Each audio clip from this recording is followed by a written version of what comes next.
నమస్తే. ప్రస్తుతం అయితే తెలంగాణ రాష్ట్రంలో జరుగుతున్న కొన్ని పరిస్థితులను తెలుసుకునేందుకు మనతో పాటు మాట్లాడడానికి BRS general secretary Tatiparthi Jeevan Reddy గారు ఉన్నారు.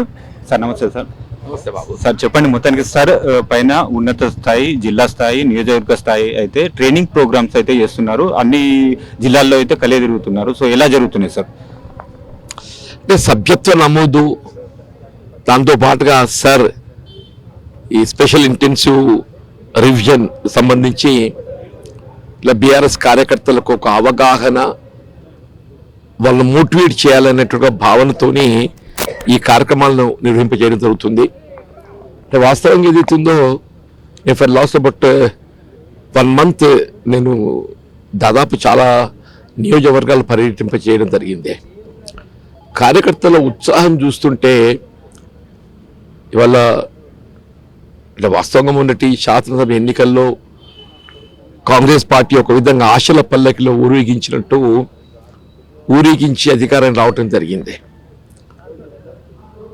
అమలుకు వచ్చే వరకు ఏదైతున్నదో మీరు నూతన కార్యక్రమాల అమలు పక్కన పెట్టండి. గత బీఆర్ఎస్ ప్రభుత్వ హయాంలో అప్పుడు కేసీఆర్ గారు అందించినటువంటి యొక్క కార్యక్రమాలు కూడా ఏదైతుందో ఇవాళ అమలు చేయబడలేకపోవటము ప్రజల్లో ఒక నిరాశ, నిస్పృహకు లోనుతుండని చెప్పండి. ముఖ్యంగా రైతాంగం, వాళ్ళ రైతాంగానికి ఏదైతుందో పెట్టుబడి సమకూర్చడం, అలా పెట్టుబడి ఏదైతుందో సమయానుగుణంగా సమకూర్చడం. ఆనాడు ఏదైతుందో ఎకరా 10,000 రూపాయలు సమకూరిస్తే కాంగ్రెస్ పార్టీ అధికారానికి వస్తే 15,000 ఇస్తామని చెప్పాను. ఇలా 15,000 కాదుగా అసలు 10,000కే మోసం వచ్చింది. ధాన్యం సేకరణకు సంబంధించి కూడా ఏదైతుందో మేము బీఆర్ఎస్ కంటే మెరుగైన రీతిలో మేము ధాన్యం సేకరణ చేస్తామని చెప్పాను. ఆనాడేదితో కేవలం సంచి అంటే బ్యాగ్ వెయిట్ తీయడం జరుగుతుండే, బ్యాగ్ వెయిట్ తీయడం జరుగుతుండే. ఇవాళ ఏమైపోయిందంటే ప్రతి బ్యాగ్ అంటే 650 గ్రాములు బ్యాగ్ వెయిట్ ఉంటే సంచికి 3 కిలోలు, 3 3 6 ప్లస్ 1.5 7.5 కిలోలు, అంటే ఒక 2 కిలోలు అట్లా సంచి వెయిట్ పోతే 5 కిలోలు అదనపు తూకం అవుతుంది. దానికి తోడు తూకం వేయటం 17% మాయిశ్చర్ తూకం వేయాలి. వాళ్ళు జాప్యంతో 17% moisture it is going down to 9 to 10%. దాంతో ఒక 5 కిలోల వెయిట్ తగ్గిపోతుంది. ఒక 5 కిలోలేమో అదనపు తూకము, 5 కిలోలు ఏదైతుందో మాయిశ్చర్ ఓవర్ దాన్ని తగ్గిపోవడంతో ఏదైతుందో 5-10 కిలోలు కోల్పోతుంది. మన కిలోకి 24 రూపాయలు అయినా కానీ 10 కిలోలకి ఎంత అవుతుంది? 240 రూపాయలు అవుతుంది. 240 ఇంటూ ఒక ఎకరా 30 క్వింటల్కి దిగుబడి వస్తే 240 ఇంటూ 30, 3 2 6,000, 6 4 24, అంటే కనీసము ప్రతి ఎకరా మీద రైతు 6,000 రూపాయలు రావాల్సినటువంటి ఒక దిగుబడి ఆదాయం పరిహారం కోల్పోతుంది. ఇవాళ మీరు ఏదైతుందో రైతు భరోసా పెట్టుబడి 6,000 కల్పిస్తామని చెప్పి అది ఎగ్గొట్టిండు. ఈ 6,000 రూపాయలు అదనంగా రైతు నష్టపోతుంది.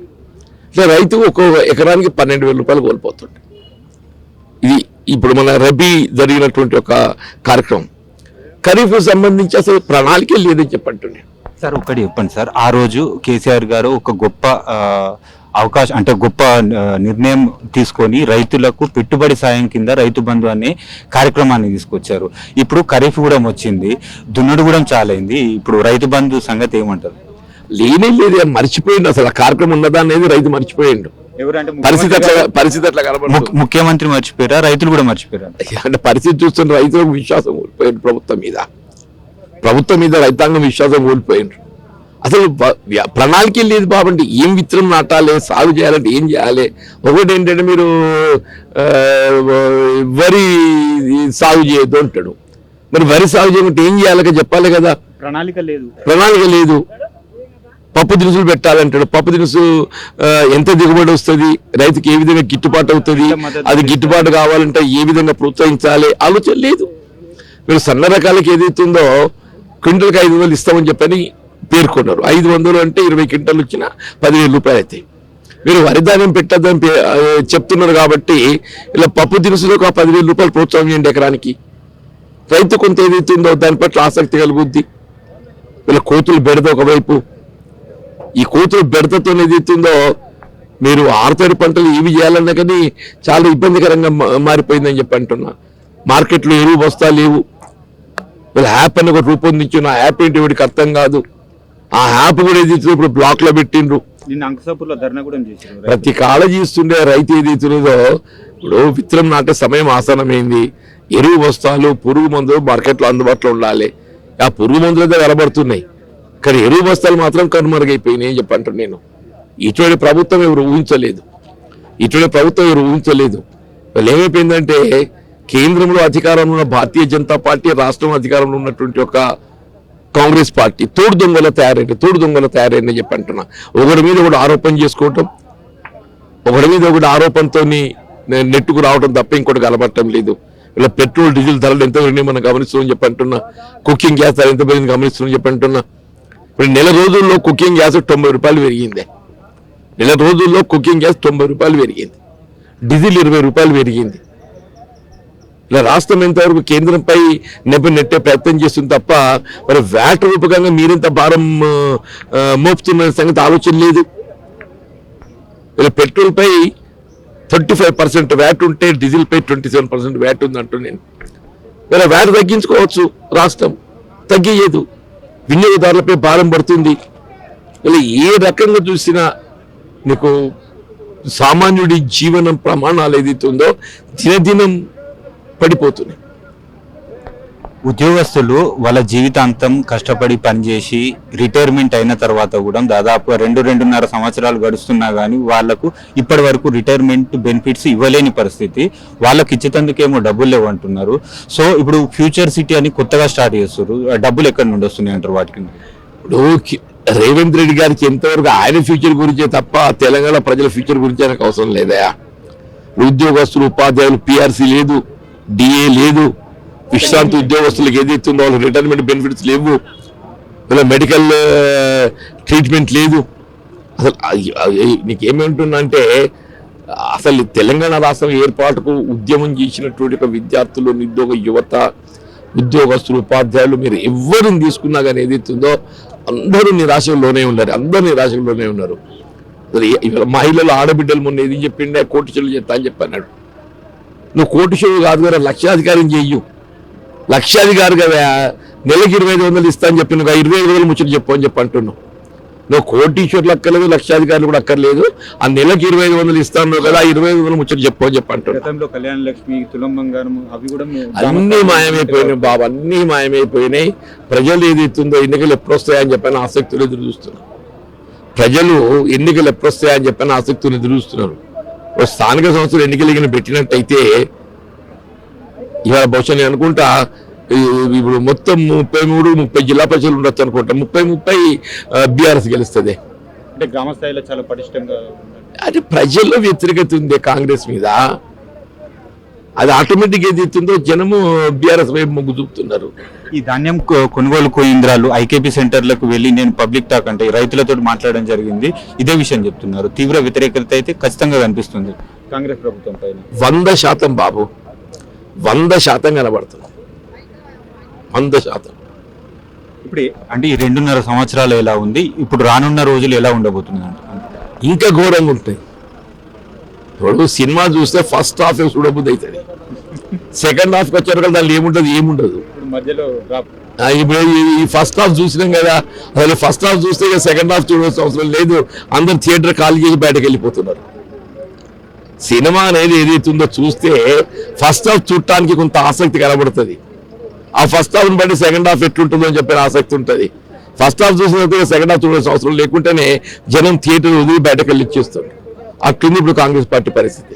1-2 రోజుల క్రితం చూసాం షబ్బీర్ అలీ గారి ఇష్యూ అయితే బయటకు వచ్చింది. సో కాంగ్రెస్ పార్టీ ఎలా ఉందంటారు? ఇంకెక్కడి కాంగ్రెస్ పార్టీ బాబు, డబ్బులు ఇచ్చి పదవులు కొనుక్కుంటున్నారు అనే టాపిక్ వచ్చింది. అది ఇవ్వాలి తెలిసి వచ్చింది ఆయనకు.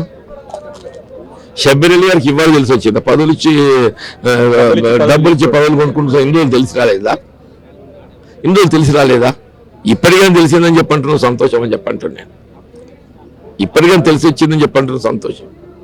అంటే మొత్తానికి ప్రజలైతే మరొకసారి ఇప్పుడు అంటే ఇప్పుడు వాళ్ళు ఏదైతే ఉందో 2 సార్లు అవకాశం ఇచ్చారు, ఇప్పుడు కాంగ్రెస్ కు 2.5 సంవత్సరాల విసిగి చెందింది అంటారు రైతుల విషయంలో? ఇప్పుడు మీరు ముఖ్యంగా ఇప్పుడు మన చిట్టాపూర్ ఆ ప్రాంతంలో ఈతవనాలు కూడా కాలిపోయిన దృశ్యాలు చూసినాం, దానికి ప్రత్యామ్నాయంగా ఎవరైనా వస్తున్నారా? అది ఇంతవరకు ప్రభుత్వంగా లేదని సహాయం లేదే.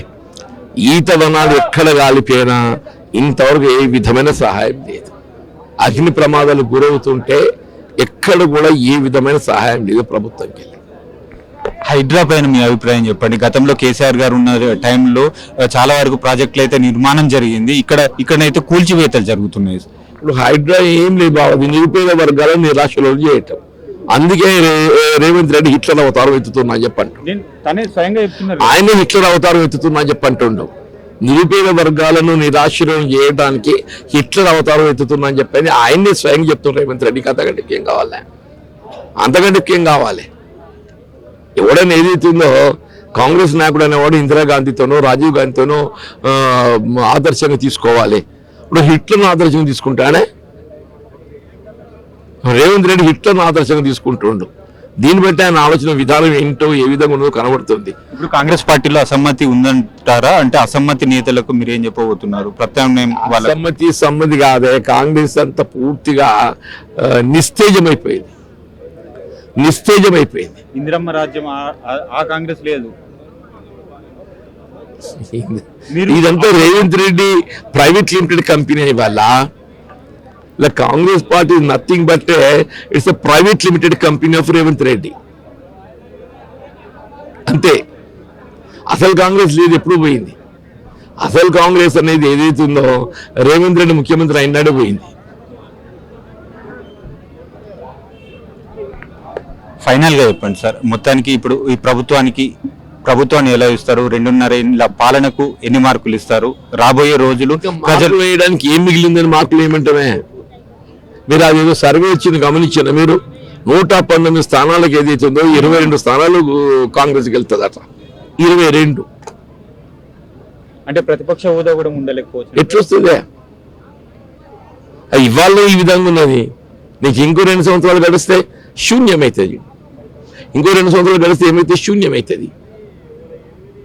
ఇవాళ BRS is expected to get 80%. Magic figure దాటిందండి. ఎప్పుడు పోయింది మ్యాజిక్ ఫిగర్? అంటే 60.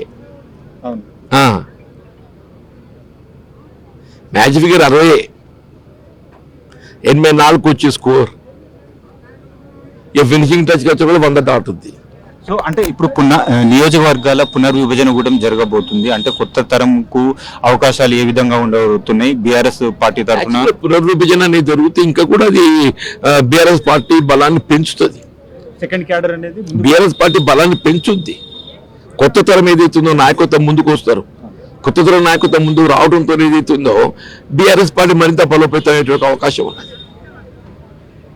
సో ఇప్పుడు పశ్చిమ బెంగాల్ లాంటి రాష్ట్రంలో కూడా బీజేపీ వికసిస్తుంది. సో బీజేపీ ప్రభావం తెలంగాణలో ఏ మాత్రం ఉండకపోవచ్చు అంటారా? అప్పటి వరకు బీజేపీ అనేది ఎక్కడ వికసిస్తుంది? అధికార పార్టీకి ప్రత్యామ్నాయం లేనప్పుడు బీజేపీ వికసించే అవకాశం ఉన్నది. మీకు వెస్ట్ బెంగాల్లో ఏదైతే ఉందో టీఎంసీకి ప్రత్యామ్నాయంగా వేరే పార్టీ లేకపోవడంతో బీజేపీ వికసించింది అక్కడ. ఇప్పుడు తమిళనాడు తీసుకోండి ఉదాహరణకి చెప్పంటున్నా. డిఎంకేకి ఏదైతుందో ప్రత్యామ్నాయంగా విజయ్ పార్టీ పెట్టి ముందుకు రావడంతో బీజేపీ వికసించలేకపోయింది. అక్కడ ప్రాంతీయ పార్టీకి అవకాశం వచ్చింది. ఇక్కడ ఏదైతున్నదో ఇలా కాంగ్రెస్ పార్టీ ప్రత్యామ్నాయంగా బీఆర్ఎస్ కనబడుతున్నది. ఇక్కడ ప్రత్యామ్నాయంగా బీఆర్ఎస్ కనబడుతుంది కాబట్టి ఇక్కడ బీజేపీకి స్కోప్ లేదు. వాళ్ళు మొన్న వాళ్ళకి 8 సీట్లు వచ్చినట్టున్నాయి, ఇలా 8 కూడా రావాళ్ళకు. అలాగే 8 కూడా రావంటున్నాను నేను. కానీ వాళ్ళు చాలా కాన్ఫిడెన్స్ గా ఉన్నారు. ఈసారి కాన్ఫిడెన్స్ లేదే వాళ్ళకు. వాళ్ళకి ఇక్కడ కాన్ఫిడెన్స్ ఉంది. వాళ్ళకి ఎక్కడ కాన్ఫిడెన్స్ ఉంది? నువ్వు కూడా గమ్ముతున్నావు. Okay sir, thank you.